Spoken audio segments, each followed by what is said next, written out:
You're listening to Family Talk, the radio broadcasting division of the James Dobson Family Institute. I am that James Dobson, and I'm so pleased that you've joined us today.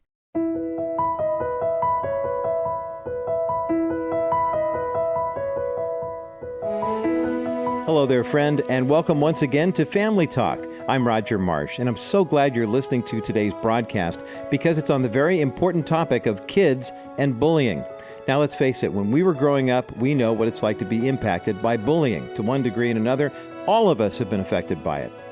These days, the CDC has found that 1 out of every 5 students in schools today reports being bullied.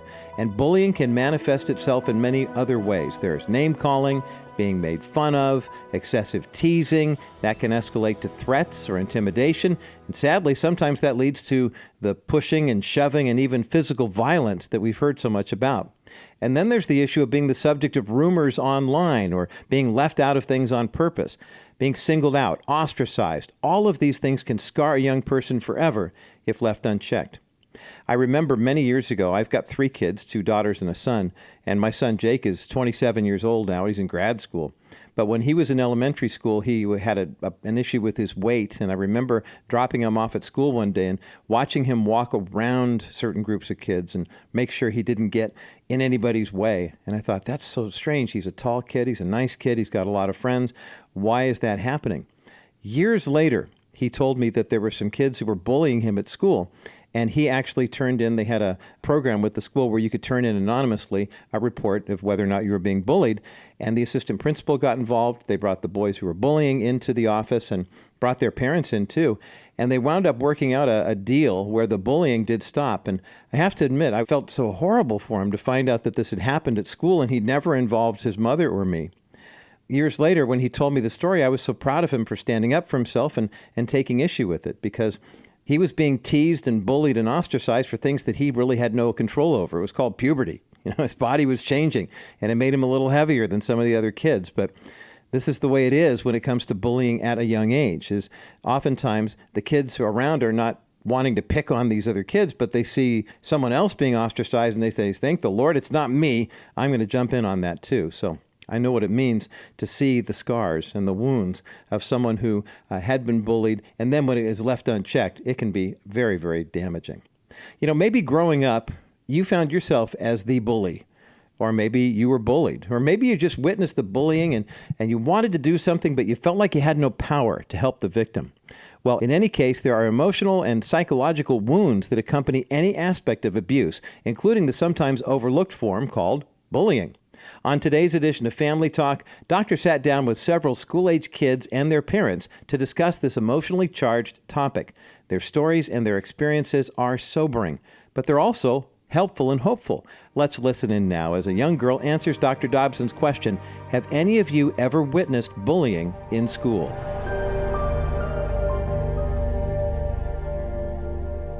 Okay, well, when I was in 3rd grade, there was this 2nd grader who rode the bus with me, and she's a little bit overweight, and kids would make fun of her a lot, and then it turned into they would hit her and stuff. Yeah. And one time her mom got on the bus and was yelling at everybody. And I was really nice to her. I tried to tell people to stop, and I gave her a card and a picture and stuff. Did you feel sorry for her? Yes, I did. Yeah. When the mother got on the bus, did that stop it? No. It kept going? It put it down a little bit, but it still was going on. Yeah. What do you think she was feeling? She's probably feeling like she's really ugly and defeated. Yeah. People who are a little bit overweight are likely to get bullied. People who look in any way different. And you can imagine how it feels when you've been treated that way year after year after year. And that's what we're concerned about, because it just goes right to the heart of the person. Anybody else experienced it? Yes. In 3rd and 4th grade, I had a friend named Shannon, and she was mentally and physically handicapped. Yeah.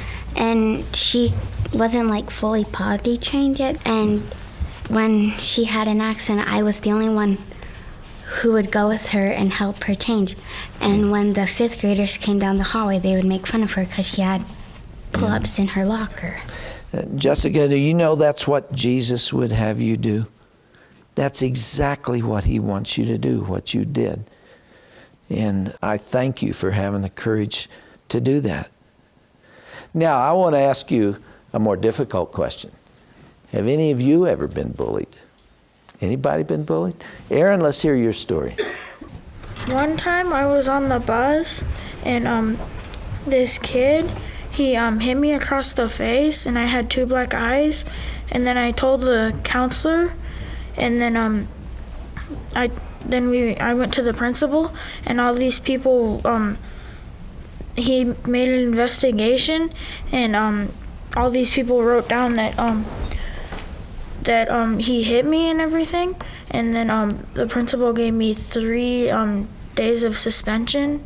Wait a minute. He gave you 3 days of suspension? Why? Because I pushed him away after he hit me. Is this your mom sitting beside you here? Mm-hmm. What can you tell us about this situation? This was going on for over 2 years. Same kids, same bullying.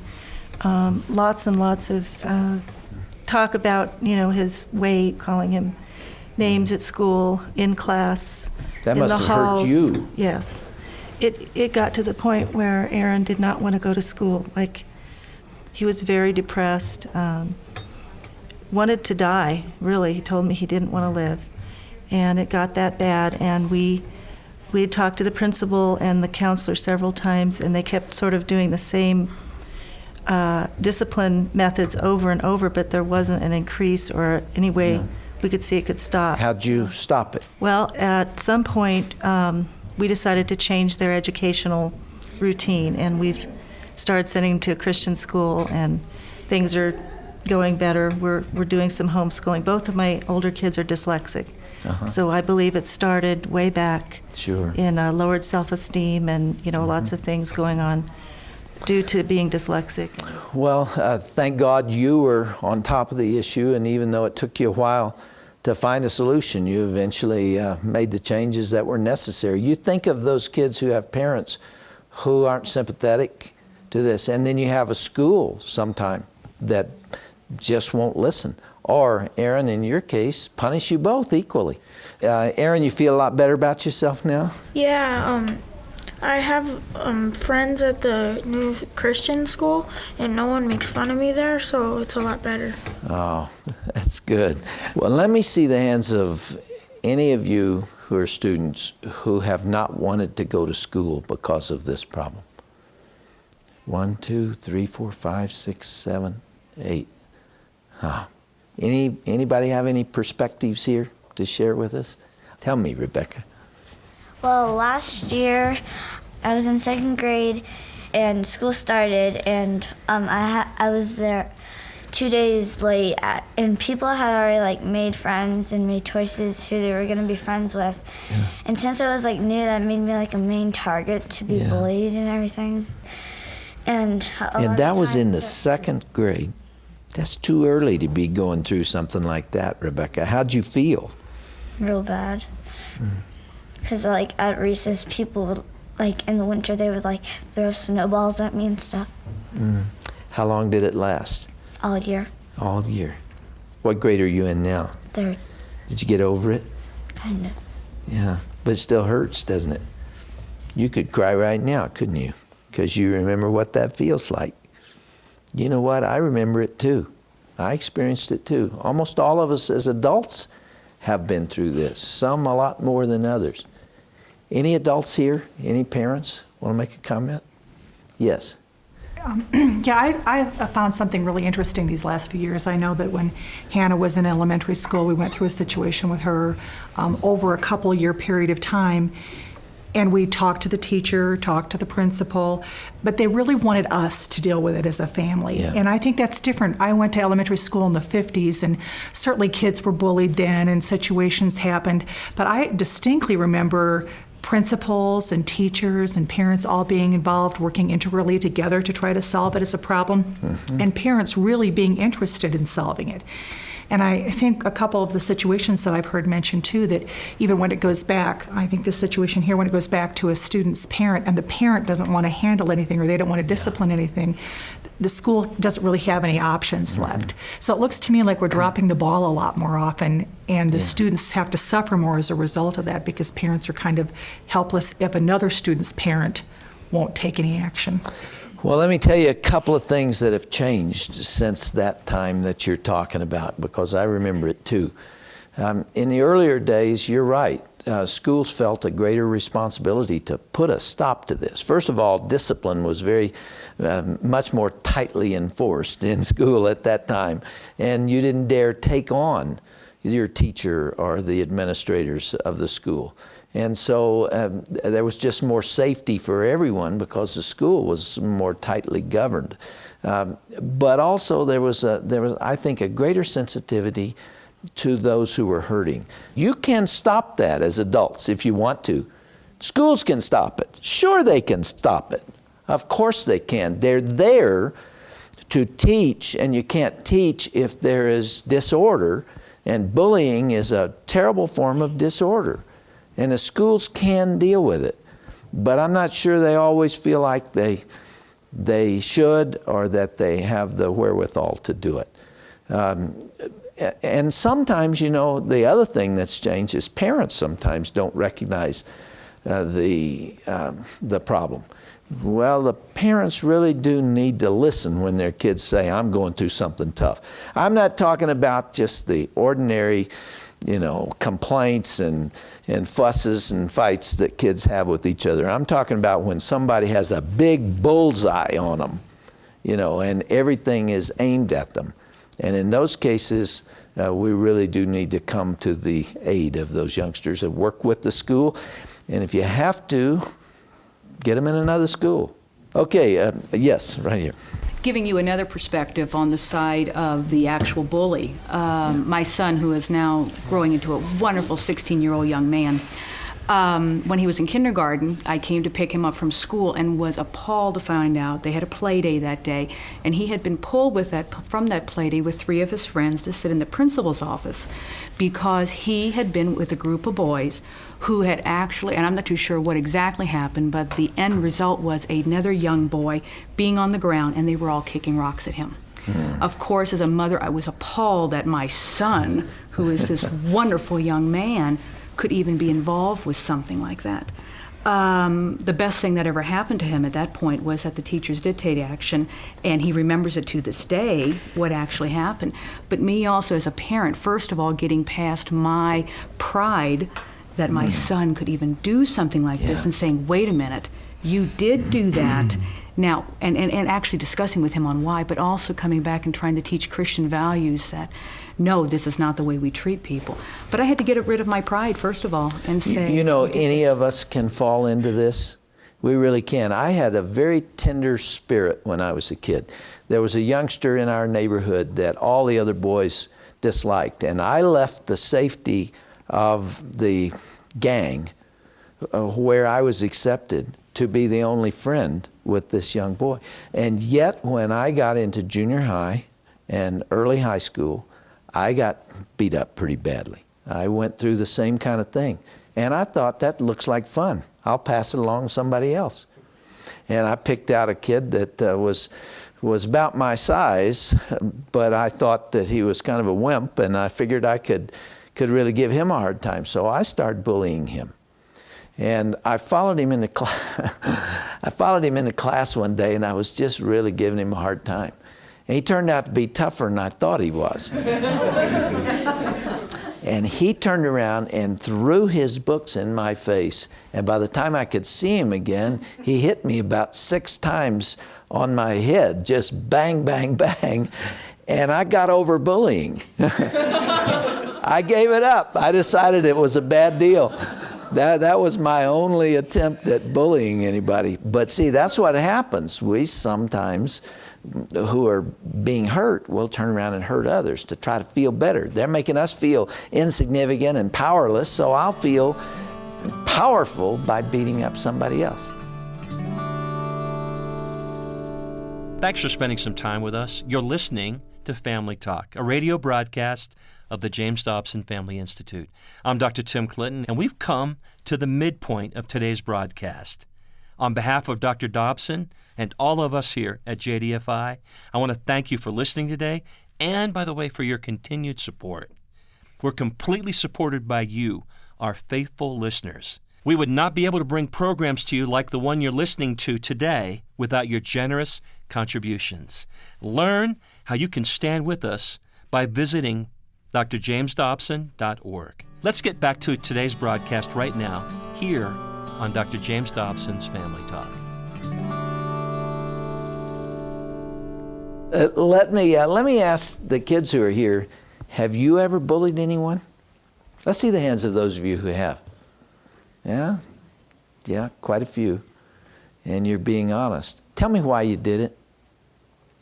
Okay, right here. I was in a special class with kids who were not real smart, and you either became a bully because you just didn't know how to deal with your anger, or you just became an outcast. Yeah. And a few times I just got so mad at the kids who were hurting me, I turned around and they became the outcasts, and I just became the bully, and I hated doing it, but it's like someone was coming out of me that I never knew before. And you knew it was wrong. And every day I'd come and apologize, and then I'd do it again, and I didn't know why. It'd be like I had two different personalities, and I didn't know what to do. Anger does that to you, doesn't it?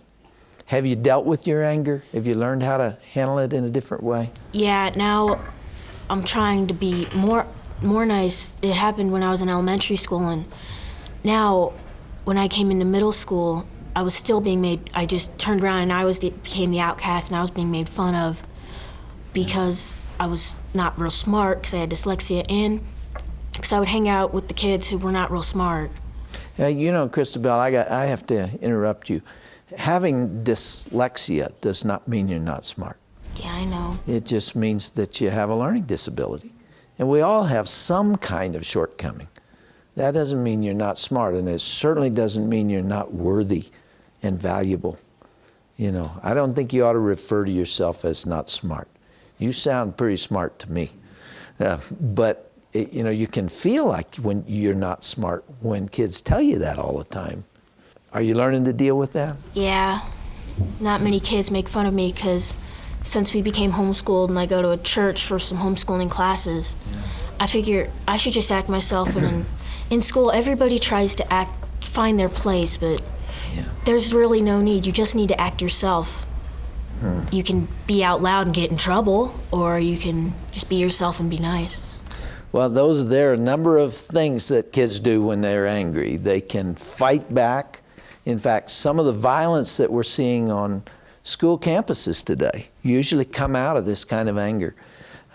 Or you can withdraw, and you're very, very, very shy and very quiet, and you're determined that no one is ever going to get inside again.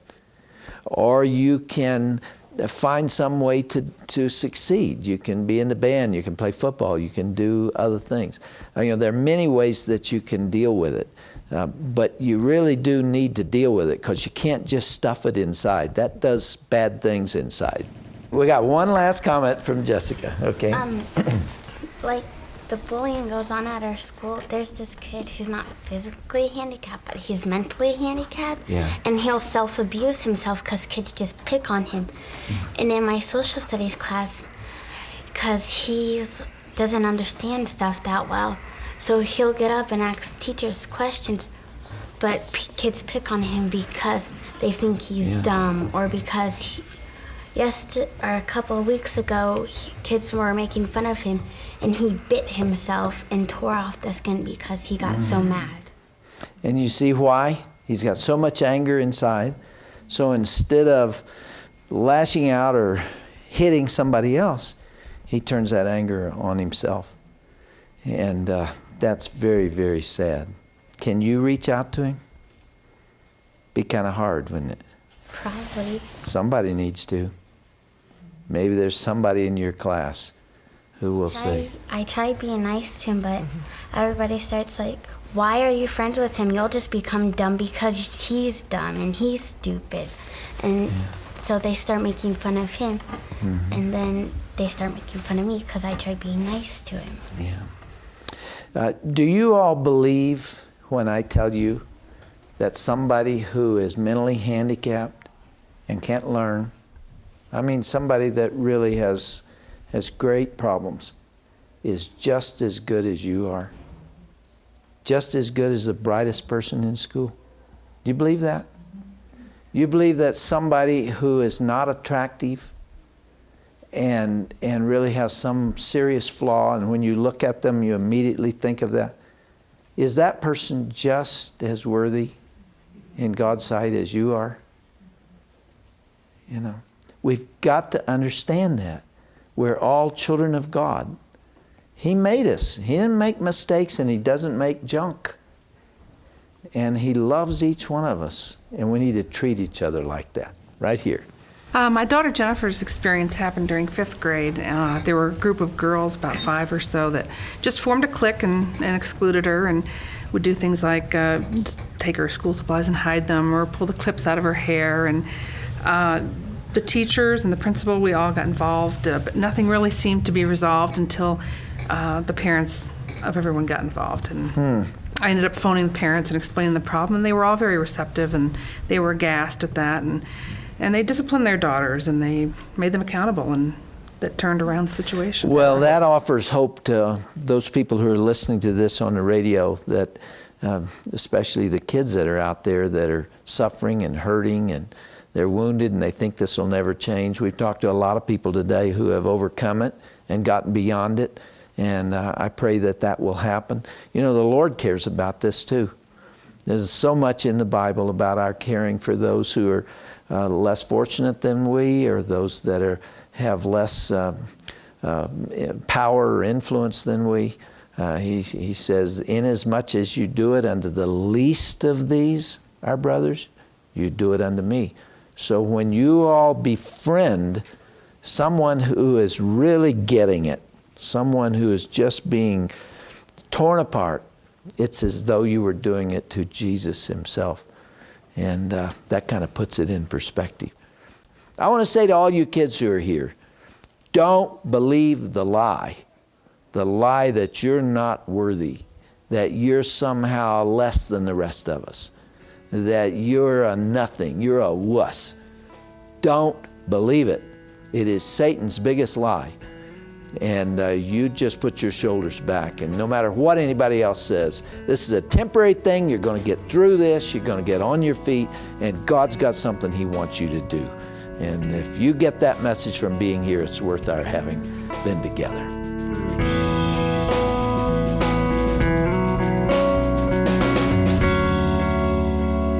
Psalm 139, verses 13 and 14 say, "For you, Lord, created my inmost being. You knit me together in my mother's womb. I praise you because I am fearfully and wonderfully made. Your works are wonderful. I know that full well." Friend, you and I would be wise to remember Dr. Dobson's message to all of the kids in the room during today's broadcast, and that is this: God does not make junk. You, me, and everyone else on this earth have been specially made by our great God. We have infinite worth and value because we are made in His image. Any other perspective is a lie, straight from Satan, the father of lies. Meditate on God's truth today, and maybe share it with your child or your grandkids as well.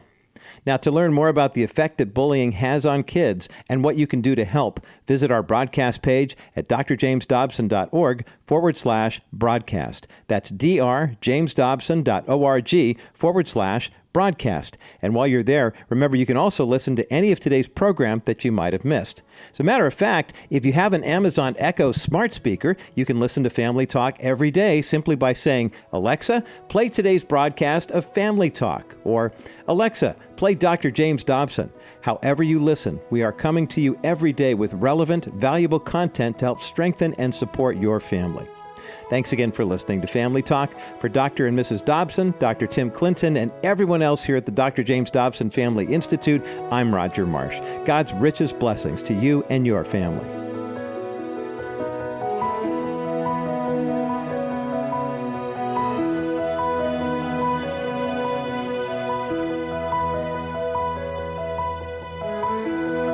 This has been a presentation of the Dr. James Dobson Family Institute.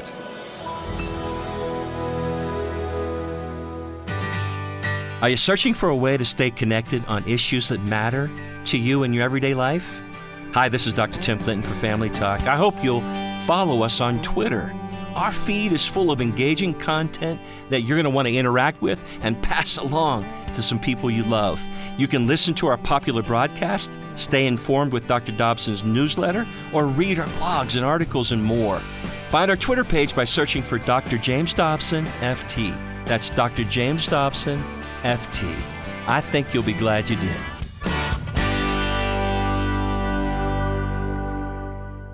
Hey everyone, Roger Marsh here.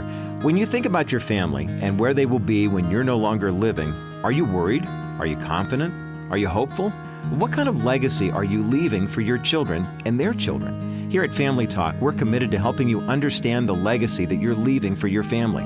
Join us today at drjamesdobson.org for helpful insights, tips, and advice from Dr. James Dobson himself. And remember, your legacy matters.